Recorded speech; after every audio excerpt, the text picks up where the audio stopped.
Gujarat university में अफगानी छात्रों से मारपीट। अहमदाबाद की गुजरात यूनिवर्सिटी में देर रात हॉस्टल में रहने वाले अफगानी और अन्य छात्रों पर भीड़ से हमला कर दिया।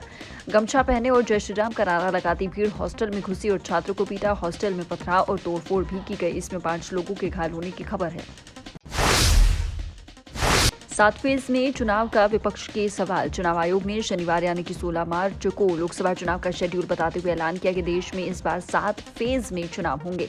19 अप्रैल को पहले चरण की वोटिंग होगी और 1 जून को 7वें चरण के लिए मतदान होगा। पहली वोटिंग के ठीक 46 दिन बाद 4 जून को नतीजे आएंगे।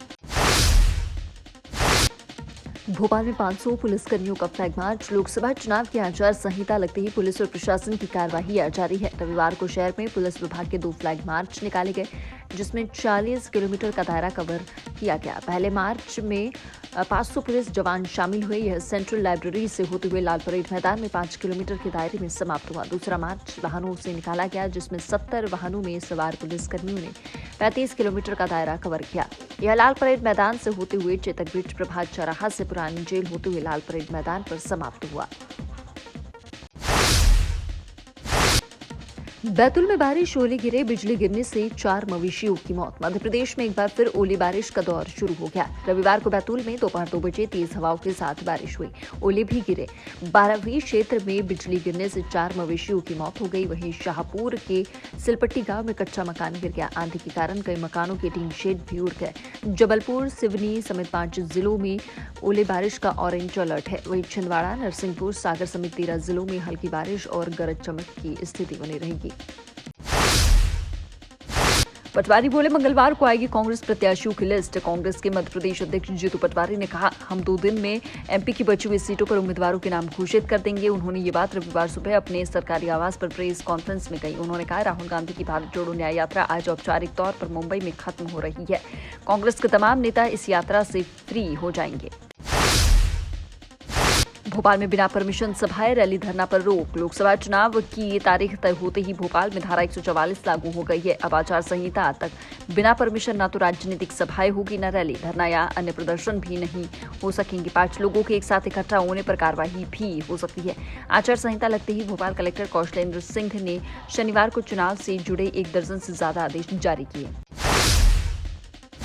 टेलीकॉम कंपनी कर्मचारी के साथ वारदात। इंदौर के परदेसीपुरा में टेलीकॉम कंपनी में काम करने वाले कर्मचारी के साथ वारदात हो गई। वे अपने दोस्त के घर पहुंचा तो बैग बुलेट पर ही छोड़ दिया। वहां पहुंचने पर एक बदमाश ने बैग गाड़ी से उतारा और भाग गया।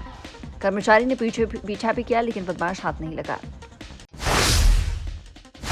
आचार संहिता लगते ही दिखा चुनावी उत्साह। लोकसभा चुनाव के लिए तारीखों का ऐलान होते ही अपने आप आदर्श चुनाव आचार संहिता लागू हो गई है। ग्वालियर में आचार संहिता का ग्रामीण इलाकों में लोगों ने स्वागत किया। जैसे ही आचार संहिता लगी तो लोगों ने चुनाव का उत्साह दिखने लगा। कई स्वेच्छा से बैनर पोस्टर हटाए तो कहीं हथियार जमा करवाए गए।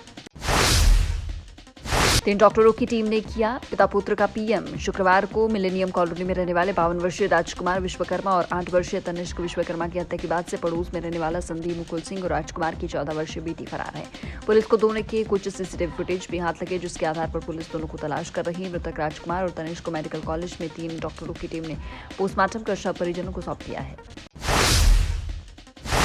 सिविल लाइन पुलिस ने पकड़ी अवैध रेत की ट्रॉलियां। आचार संहिता लगते ही मुरैना पुलिस एक्टिव मोड में आ गई है। रविवार को सुबह 4 बजे सिविल लाइन थाना पुलिस द्वारा नूराबाद थाना पुलिस ने संयुक्त कार्रवाई करते हुए नेशनल हाईवे क्रमांक 44 पर से छौंदा टोल नाके के पास 4 ट्रैक्टर ट्रॉली को पकड़ लिया। इनमें से 1 ट्रैक्टर ट्रॉली खाली है, जिसमें कुछ गिट्टी पड़ी हुई।